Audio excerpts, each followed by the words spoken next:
Bonjour, que la paix soit sur vous. Si le contenu de cette vidéo vous plaît, n'hésitez pas à aimer la vidéo et à vous abonner en cliquant sur la cloche pour recevoir nos notifications. Certains chrétiens qui ont lu le Coran vont avoir cette critique envers le Coran et vont dire la chose suivante.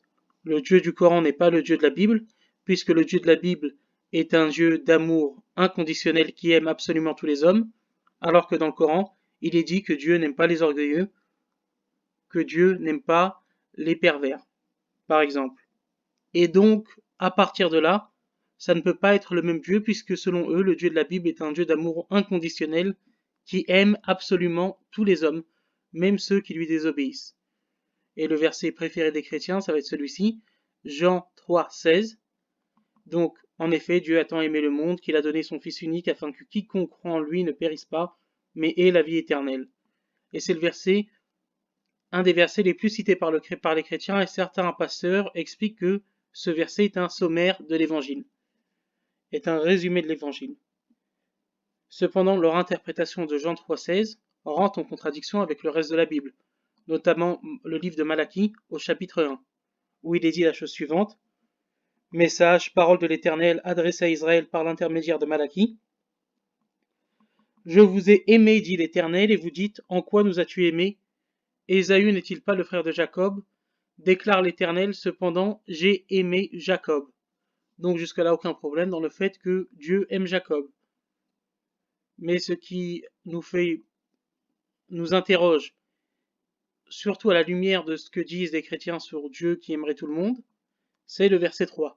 Et j'ai détesté Ésaü, j'ai livré ses montagnes à la dévastation, son héritage au chacal du désert. Donc on voit ici que Dieu n'aime pas tout le monde. Donc cette idée de Dieu inconditionnel, qui a un amour inconditionnel, qui aime absolument tous les hommes, semble être en contradiction déjà avec l'Ancien Testament. Et les chrétiens vont nous dire à partir de là, c'est dans l'Ancien Testament, c'est à l'époque de la loi, nous ce qui nous intéresse c'est le Nouveau Testament, parce que le Nouveau Testament c'est la grâce. Très bien, dans ce cas-là, nous allons partir dans l'Épître aux Romains. Donc nous allons directement dans l'Épître aux Romains au chapitre 9, où ce verset de Malachie est cité. De plus, on a au verset 10, de plus, tel a aussi été le cas pour Rebecca qui a eu des enfants d'un seul homme, notre ancêtre Isaac. Les enfants n'étaient pas encore nés et n'avaient donc fait ni de bien ni de mal, afin que le plan de Dieu subsiste, conformément à son choix et sans dépendre des œuvres, mais de celui qui appelle. Donc les deux, Jacob et Ésaü, n'avaient fait ni de bien ni de mal. Donc on va voir quelque chose qui est assez perturbant, en tout cas à la lumière encore des affirmations chrétiennes.